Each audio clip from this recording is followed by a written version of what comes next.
Merhaba sevgili izleyenlerimiz. Bizler bugün Kemalpaşa Yörükler Derneği tarafından dördüncüsü düzenlenen Kemalpaşa Yörük Festivali'ni sizlere aktarmak için güzel memleketim İzmir'deyiz efendim.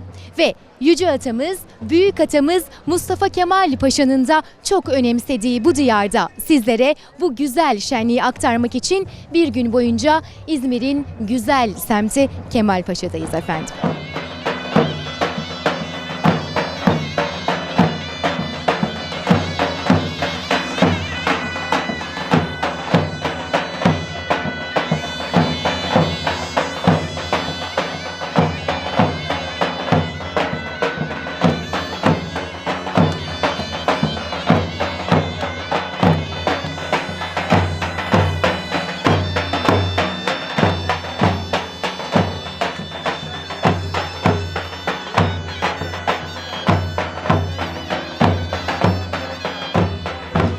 Evet sevgili izleyenlerimiz, İzmir Kemalpaşa'dan kortej yürüyüşümüz başlamış bulunmakta.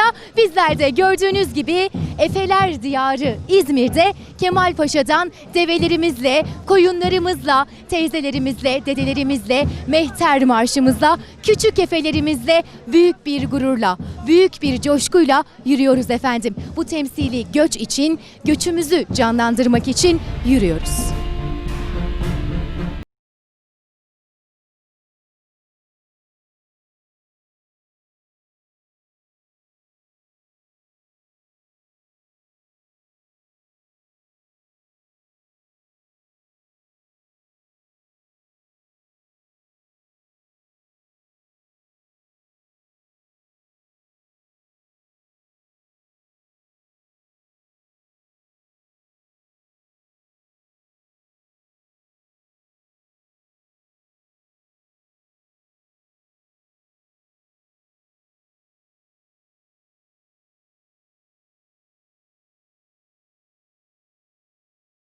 Efendim kortejimize bizi hiçbir zaman yalnız bırakmayan sayın bürokratlarımız da katıldı ve yanımızda Kemalpaşa'nın kıymetli belediye başkanı var. Sayın Arif Başkanım, nasılsınız? Allah nasip kısmet ederse bugün Kemalpaşa Belediyesi ve Kemalpaşa Yörükler Derneği olarak dördüncüsünü tertiplediğimiz bu yörük şenliği inşallah Kemalpaşa'mızı İzmirlere hayırlara vesile olur. Biz yörüklüğü bir ırkiyet meselesinin ötesinde bir ruh meselesi olarak görüyoruz. Bizi 1000 yıldır bu topraklarda var eden ruhun 400 kıl çadırıyla dünyaya cihan medeniyeti kurmuş o yörük ruhu olduğunu inanıyoruz. İçinden geçtiğimiz bu zor dönemde de yeniden o yörük ruhunu kazanabilirsek bu cendereden çıkabileceğimize inanıyoruz. Onun için bu festivalleri bir eğlenceden öte yörük kültürünü, yörük ruhunu yeni nesillere aktarma projesi olarak görüyoruz. Sayın Başkanım, yörük ruhunu çok güzel ifade ettiniz. Ben bir de son olarak sizi çok yormadan Kemalpaşa'mızı biraz anlattırmak istiyorum size. Kemalpaşa'mız ismini Gazi Mustafa Kemal Atatürk'ten alan, eski adı Nif olan İzmir'in kiraz kokan ilçelerinden bir tanesidir. Yaklaşık 110 bin nüfusunun %40'ı yörüklerden, geriye kalan da Anadolu insanının farklı memleketlerinden gelen insanlardan oluşuyor. İzmir'imize en yakın, en yeşil ilçelerden yörük yürekli insanların yaşadığı bir yerdir Kemalpaşa ve Türkiye'nin en önemli sanayi koridorlarından bir tanesine sahiptir. Gelişen, büyüyen bir Kemalpaşa vardır. İnşallah 3,5 yılda yaptığımız 67 projeyle Kemalpaşa'yı İzmir'in 1 numaralı ilçesi haline de getireceğiz. İnşallah Sayın Başkanım, yörük yüreklerinize sevgiler, saygılar bırakarak ayrılıyoruz. Çok teşekkür ederim.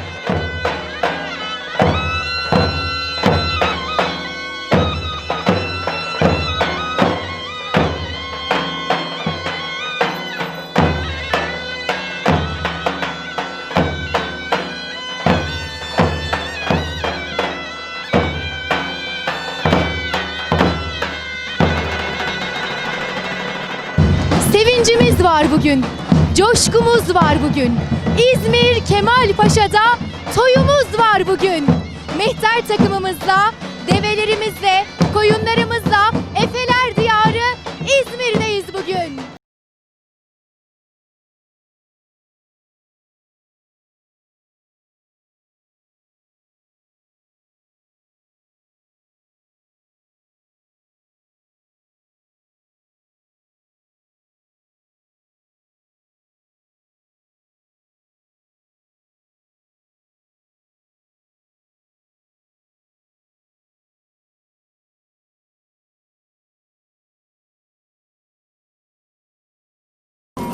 Sevgili izleyenlerimiz, kortej yürüyüşümüzün sonuna geldik. Büyük bir coşkuyla, büyük bir gururla yürüdük ecdadımızın ayak bastığı topraklarda. Şimdi ise temsili bir gelin almamız olacak sevgili izleyenler. Güzel gelinimiz de burada yanımızda ve temsili olarak ailesi de yanımızda. Kızımızın annesi, kaynanası, babası, kayınpederi ve sadıcımız var bugün. Bakalım gelinimiz ne kadar heyecanlı, neler söyleyecek bize.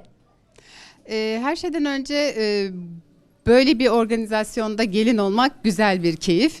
Ve ben de Afyon Emirdağlı benim annem, Yörük bir kızı olarak böyle bir konseptin içinde olmak bana inanılmaz gurur verdi. Ve değerli dostlarla uzun zamandır birlikteyiz ve her festivalde ben Yörük gelin oluyorum. Değişik kostümler giymek başka bir keyif. Aynı zamanda bu Yörük kültürünün içinde olmak ve bu şekilde gelin olmak da ayrı bir onur aslında. Normalde gelin olduk mu peki? Evet, tabii ki oldum. Bir oğlum var. Şimdi inşallah gelin alacağım. Çok güzel. Allah başlasın oğlunuzu da. Peki böyle gelin oluyorsunuz. Develerin üstünde, atların üstünde ya Bismillah deyip gidiyorsunuz. Tekrar yaşıyorsunuz o düğün coşkusunu. Bir de birazcık yörüklük hakkında konuşalım o zaman biz gelin alımına. Şimdi aslında Yörük gelinleri genelde kültürel olarak biliyorsunuz dağlarda, ovalarda yaşandığı için gelin demek aslında biraz hizmet eden, değil mi? Hizmetkar ruhlu olması gerekiyor. Gelin demek yorulmayan, gelin demek konuşmayan anlamına gelir aslında. Şimdiki gelinlere bakılırsa eski gelinleri düşününce, değil mi? Yani çok daha farklı bir kültüre sahibiz. Peki gelin alacağım dediniz. Sizin gelininiz de böyle mi olsun? Konuşmasın, hizmet mi etsin? Hayır. Benim gelinim özgür. Ben ona hizmet ediyorum. İşte aradığımız Türk kadını ve hemen annemize bir söz verelim. Ben gerçekten kaynanayım. Ama kaynanayım ama gelin değil, gelin kızım. Gelin kızım. Harikasın. Kızım da var. Benim kızım nasılsa o kızım da öyle. İşte annelerimiz böyle olmalı. Hem Yörük hem Türk olunca da annelerimizin böyle eli öpülür.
Sevgili izleyenler, şenlik heyecanını yaşayan bir tane küçük Mehmetçik bulduk Kemalpaşa'da efendim. Babasıyla gelmiş bu şenliği tatmaya ve bu geleneği, bu örfü, bu adeti hem yaşamaya hem de yaşattırmaya. Bir de babasına soralım. Bizler genç nesil olarak devamlı kültürümüzü geliştirmek ve çoğaltmak için uğraşıyoruz. Yörük şenlikleri devamlı sık sık oldukça bizler mutlu oluyoruz. Tabii ki de böyle minik aslanları, minik askerlerimizi yetiştiriyoruz. Onları inşallah oyunlarımızda göreceğiz, kortejlerimizde göreceğiz. Tüm Türkiye'ye, tüm dünyaya yörüğümüzü, yörük şenliğimizi tanıtmak için bizler devamlı bu işlerin içinde olacağız. İzmir'in Kemalpaşa'nın yerlisi miyiz öncelikle? Kendim aslen Manisalıyım, Manisa Demirci. Borlu kasabasındanım ama İzmir'de bütün şenliklere katılmaya gayret gösteriyorum. Kendim Ayrancılar'da ikamet ediyorum. Çalışıyorum. Dediğim gibi devamlı bu şenlikler içindeyiz. Kendimiz derneğimiz var, oyunlarımız var. Devamlı bu şenlikler içinde bulunmaya devam edeceğiz. Siz bu kültürle yoğrularak büyüdünüz ve şimdi bu minik oğlumuzu da aynı kültürle, aynı inançla yaşatmaya çalışıyorsunuz. Çok teşekkür ediyoruz bir kez daha kültürümüze, değerlerimize sahip çıktığınız için. Çok sağ olun. İyi günler.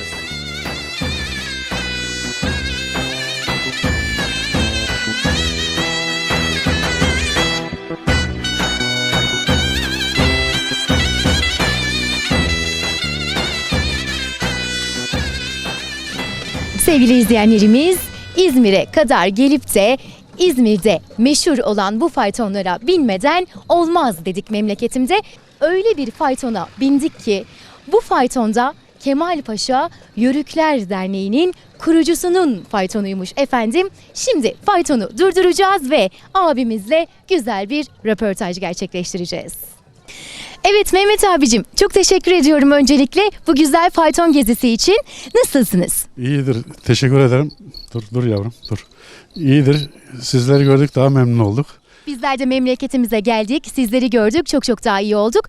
Röportajımıza geçmeden önce ben şunu sormak istiyorum hemen. Bazen sevgili izleyenlerimizin aklında böyle sorular olabiliyor. Faytonlarla ilgili biraz konuşmak istiyorum.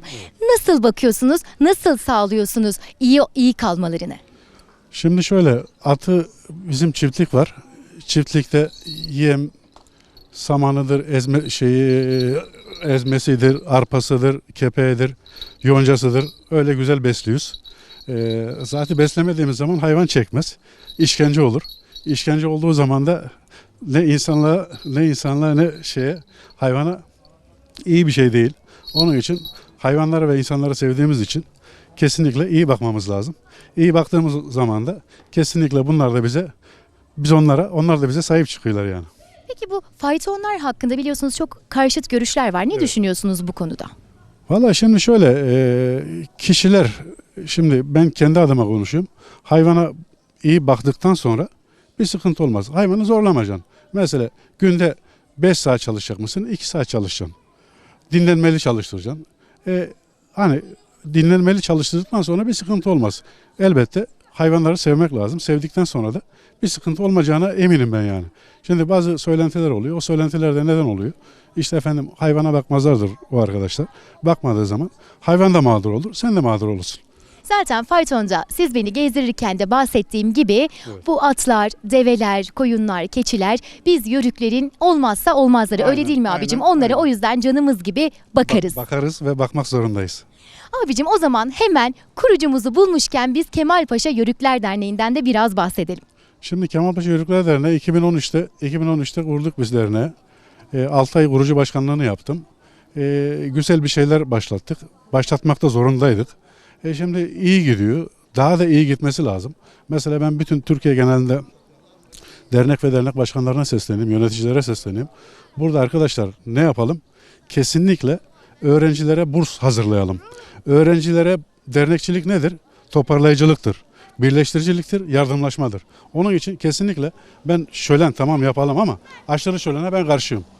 Fazla şölen yapmayalım. Fazla şölene gidecek olan paraları öğrenci bursuna değerlendirelim. Diyeceğim o yani. O zaman ne diyoruz abicim? Her zaman söylediğimiz gibi şenlik, şölen, bahane, dayanışma, kaynaşma şahane. Aynen o şekilde katılıyorum. Teşekkür ederim. Çok teşekkür ediyoruz. Ben de teşekkür ederim.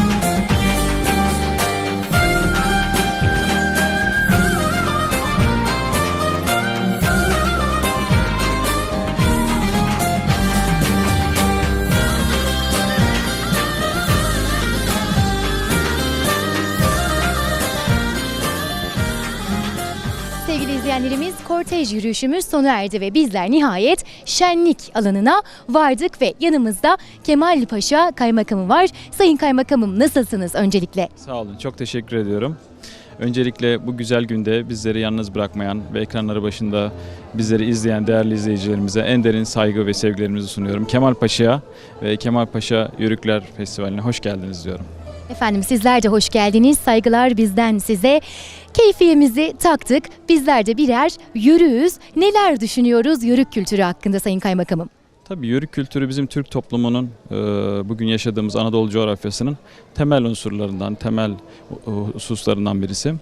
bizim özellikle gençlere ve gelecek nesillere bu kültürü aktarmamız konusunda bu ve benzer etkinlikler oldukça faydalı ve biz her zaman bu etkinlikleri destekliyoruz ve gençlerimizin de Yörük kültürünü öğrenmesi konusunda biz de elimizden geleni yapıyoruz. Çok teşekkür ediyoruz. Son olarak Sayın Kaymakamım, Kemal Paşa hakkında neler düşünüyoruz?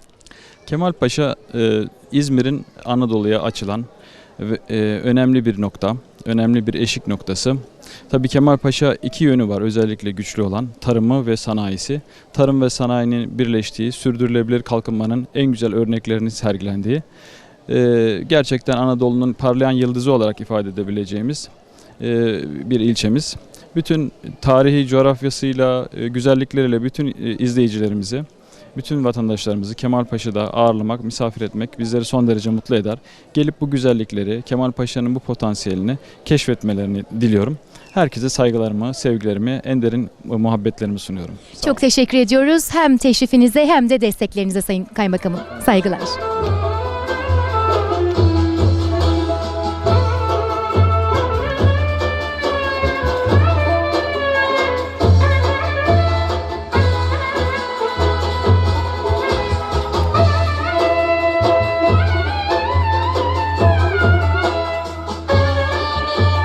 Haydi birer fener, koca fener, kocaman alkışlar rica ediyoruz.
Alparslan'dan itibaren 1000 yıldır bu topraklardayız. Dedemiz Ertuğrul Gazi bir Yörük çocuğudur. İstanbul'u fetheden Fatih Sultan Mehmet bir Yörük çocuğudur. Türkiye Cumhuriyeti'ni kuran Mustafa Kemal bir Yörük çocuğudur. Başbakanımız rahmetli Menderes bir Yörük çocuğuydu. Bugün de Başbakanımız Sayın Davutoğlu, Allah ömürlerini uzun etsin, Ahmet Davutoğlu davetimizi kabul etti, geldiler. Kendilerine huzurunuzda çok teşekkür ediyorum. Hoş geldiler. Sevgili Yörükler, Yörükler gittiği yere kültürünü de beraber götürmüştür. 1000 yıldır bu kültür toy halinde, düğün halinde, bazen civanların, halaların evlenmesi halinde sürdüre geliyoruz. Esas da kültürümüzde emeği olan Ahmet Yesevi, Hacı Bektaş Veli, Hacı Bayram, günümüze doğru Ertuğrul Gazi, Osman Gazi, Mustafa Kemal Atatürk de vardır. Bizler bu kültürü yürütmekteyiz. Yörükler sadece yörüğün Türk'ün kısaltılmış adıdır. Yürüyen Türk'tür. Kısaca ülkemizde 80 milyon vardır. Herkesin, her Türk'ün geçmişinde biraz çadır, biraz göçebe hayatı vardır. Yani Yörük farklı bir insan topluluğu değildir. Bu memleketin esas unsurudur, esas evladıdır. Yaklaşık 4 yılımızı doldurmak üzereyiz belediye başkanlığında. Başkan seçildiğimiz ilk anda önceki dernek başkanımız Osman Bey geldi. Başkanım, biz bir yörük organizasyonu, yörük şenliği yapacağız dediler. Sayın Başkanım, benim hanımım Antalyalı bir yörük dedim. Bense Erzurumlu dadaş ama yörük yürekli bir dadaşım. Siz ne derseniz bizim başımız gözümüz üstüne dedik ve o günden beri bütün organizasyonlarımızı birlikte yaptık. Burada var olduğumuz müddetçe de birlikte yapmaya devam edeceğiz dedik. Çünkü biz yörüklüğü kuru kuruya bir koyun çobanlığı ya da deve hörgücü altında kafayı çekmekten ibaret görmüyoruz. Yörüklük bizi 1000 yıldır bu topraklarda var eden ruhun ta kendisidir diyoruz. Değerli Başbakanım, sevgili misafirlerimiz, bizler Sultan Alparslan'la beraber Anadolu'ya girmiş, ceddimiz Selçuklu'dan ecdadımız Osmanlı'ya kadar 400 tane yörük çadırıyla dünyaya medeniyet imparatorluğu kurmuş, bir ilahi kelimetullah uğruna anadan, yardan, evlattan vazgeçmiş, vatan uğruna, bayrak uğruna, toprağın kara bağrına düşüp şehit olmayı bilmiş yörük yürekli insanlar ve bu ruhu yörüklük olarak kabul ettik. Yörüklük bir ırkiyet meselesinden öte bir ruh meselesidir sevgili kardeşlerim. Bugün ülkemiz belki de Cumhuriyet'in kuruluşundan bugüne en zor döneminden geçiyor. 100 yıl önce de bu millete karanlık bir harita çizdiler. Ama nasıl ki Gazi Mustafa Kemal Atatürk ve onun silah arkadaşları Sevr'de çizilen o haritaları yırtıp attıysa, bugün de evelallah bu millete çizilmek istenen haritaları yırtıp atacak kudret ve güçteyiz değerli kardeşlerim. Bizler hangi topraklardan geldiğimizi, hangi mayanın çocuğu olduğumuzu asla unutmayacağız. Nereden geldiğini bilmeyen, nereye gideceğini de bilemez. Bizler şunu biliyoruz ki, bugün Toroslardaki yörük neyse, Mekadon dağlarındaki yörük de odur. Suriye'deki Bayırbucak'taki yörük de odur. Irak'taki, Ürdün'deki yörük de odur. Birileri bize bizim Suriye'de ne işimiz var, bizim Irak'ta ne işimiz var dese de biz diyoruz ki bre gafiller, yörük kardeşini satmaz, yörük kardeşini yolda koymaz, yörük vatanına sahip çıkar, ezanına sahip çıkar, bayrağına sahip çıkar. Dünya sırtını dönse de biz Türkmen kenti Halep'e sırtımızı dönemeyiz. Musul'a, Kerkük'e sırtımızı dönemeyiz. Bayırbucak dağlarına sırtımızı dönemeyiz. Birileri Kandil'in sesi olsa da biz Bayırbucak'taki Türkmenlerin sesi olmaya devam ettik, devam edeceğiz evelallah.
Bir obadan bir beylik, bir beylikten bir devlet, bir devletten bir cihan nizamı ve bir ilahi kelimetullah davasının takipçisi çıkaran yörük Türkmen obalarının yiğitleri, bacılarım, değerli kardeşlerim, değerli milletvekilimiz, belediye başkanımız, kaymakamımız, yörük beylerimiz, ev sahiplerimiz, Hepinizi saygıyla, muhabbetle selamlıyorum.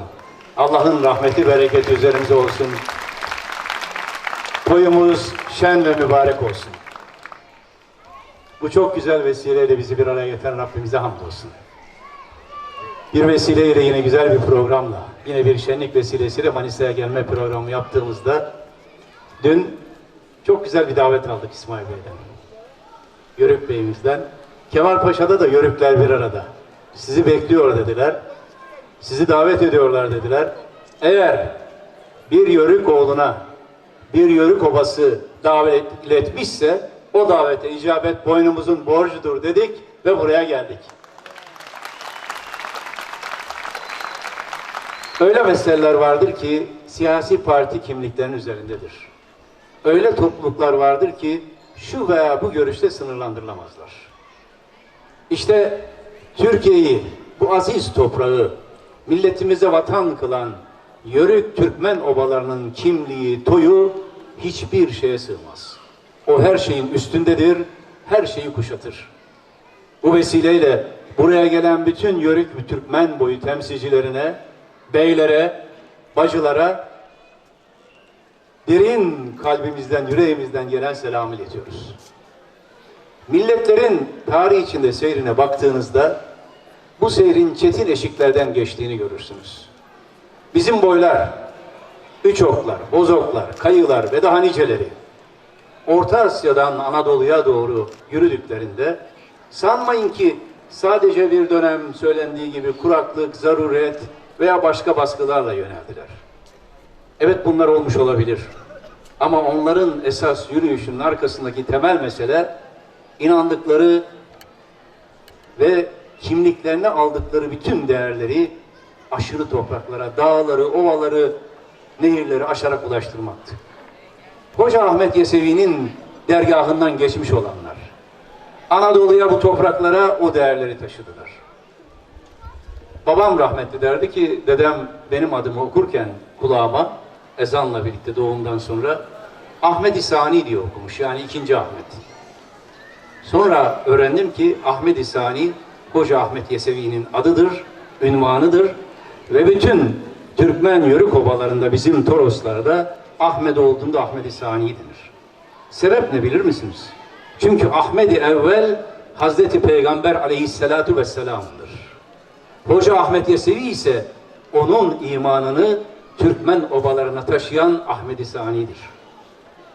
Bunu öğrendikten sonra çocukluğumda hep biraz önce ne güzel dua etti, toy duası. Gerçekten çok etkilendim. Babaannemin ritmi vardı onda. Babaannem biz daha küçükken, bebeyken 3-4 yaşında hep bu dualarla büyütürdü. Dönerdi bana, bal ahmadım, kuzum derdi. Oğlumla ordu, kızınla ova olasın derdi. Dünyalar ayaklarına gelsin, hep hak üzere yürüyesin diye dua ederdi. Biz o Türkmen obalarında hep Hoca Ahmet Yesevi'nin mirasını, kültürel mirasını taşımaya çalıştık. Ve hep dua ettik. Allah bizi Hoca Ahmet Yesevi'nin yolundan ayırmasın. Hacı Bayram-ı Veli'nin, Hacı Bektaş-ı Veli'nin, Mevlana Celaleddin Rumi'nin, Ahi Evran'ın, Ahiyani Baciyani Rum'un yolundan, dergahından, izinden ayırmasın. Bu topraklarda kurulan her devlet bu kültürle kurulmuştur. Bu topraklarda kurulan devletin arkasında tabii ki büyük ordular vardı. Büyük komutanlar vardı, Sultan Alparslan gibi. Ama bilin ki o komutan eğer yüreğinde iman, zihninde, fikrinde, rüyasında Hoca Ahmet Yesevi'nin diliyle dökülmüş o irfani hikmet olmasaydı bu topraklar zapt ederdik ama fethedemezdik. Zapt etmekle fethetmek arasında fark vardır. Zapt edenler gelirler, yerleşirler, bir müddet sonra da giderler. Fethedenler ise fethettikleri toprakta kıyamete kadar örflerini, toylarını, törelerini yaşatırlar. Biz zapt etmeye gelmedik. Biz hükmetmeye gelmedik. Biz fethetmeye geldik. Toprakları değil sadece, şehirleri değil sadece, gönülleri fethetmeye geldik. İşte bu yörük şenlikleri, bu gönül fethinin ta asırlardan beri bugüne taşınan değerlerini bize hatırlatır. Emeği geçenlere, belediye başkanımıza, Yörük Bey'imize, kaymakamımıza, bütün Yörük obalarına teşekkürü bir borç biliyorum. Ve o mesajdır ki değerli kardeşlerim, bacılarım, işte Selçuklu Devleti'ni kurdu. Konya'yı payitaht kıldı. Ve yine o gelenektir ki Bursa'yı fethetti. Yörük obaları adım adım ufka doğru yürüdüler. Hiç arkaya bakmadılar. Geriye dönmeyi düşünmediler. Sonunda ne olursa olsun ufka baktılar, ufka yürüdüler. Ve Devlet-i Ali Osmaniye'yi de Yörük boyları, kayı boyu kurdu. Nice fetihler gerçekleştirdiler. Devlet dara düştüğünde de yine hep bu Yörük obalarının yiğitleri biz buradayız dediler. Tesadüf değildir. Bu topraklara sultanlar, şehzadeler diyarı. İşte Manisa, işte Kemalpaşa. Neden gönderir Osmanlı bu topraklara şehzadelerini sultan olsun diye? Çünkü bilirler ki o şehzadelerin ata çocuğu, kardeşleri buralarda yaşar. Çünkü bilirler ki o şehzadeler bu topraklara geldiğinde kendi ata köklerini keşfederler. Buradan, işte bu dağlardan, bu Sipil Dağı'nın o tarafından bu tarafından 7 cihan sultanı çıktı.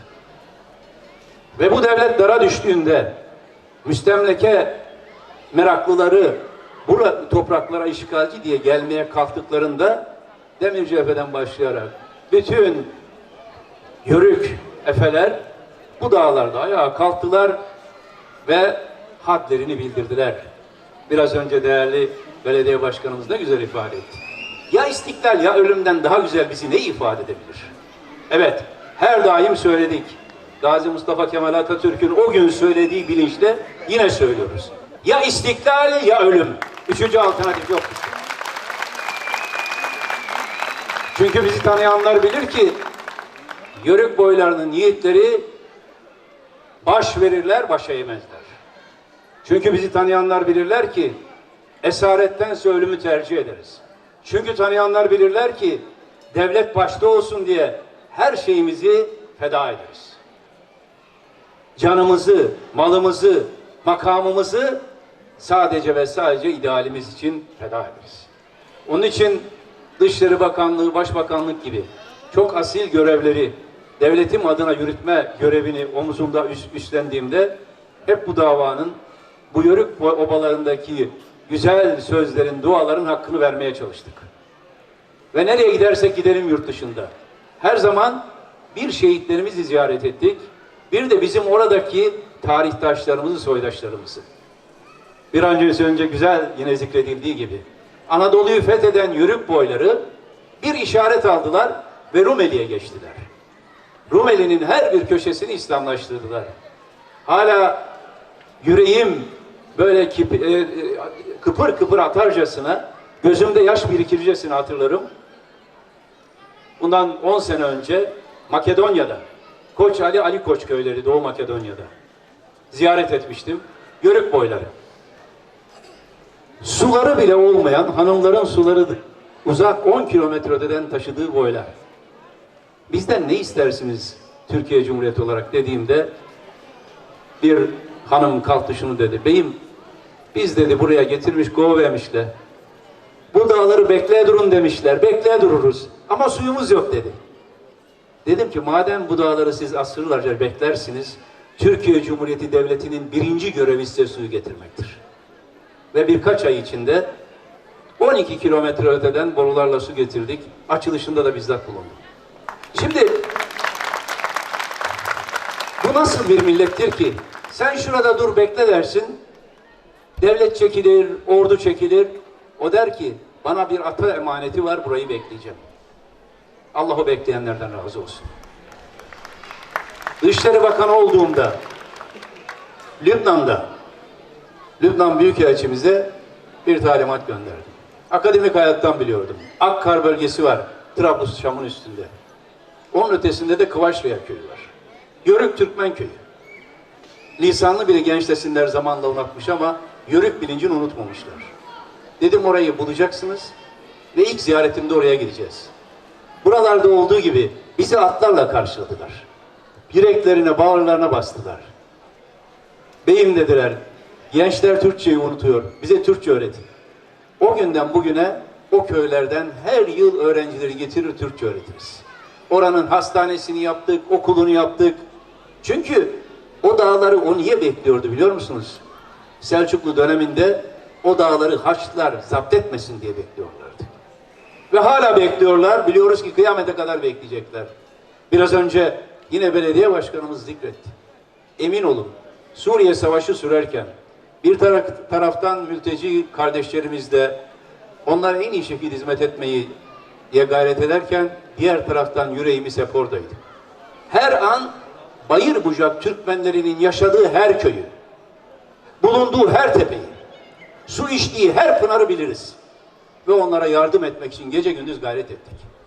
Şimdi bizi eleştirenler bilsinler ki Suriye'de Haçlılara direnmiş, Irak'ta o zaman sömürgecilere direnmiş bütün soydaşlarımıza sahip çıktık, çıkmaya devam edeceğiz.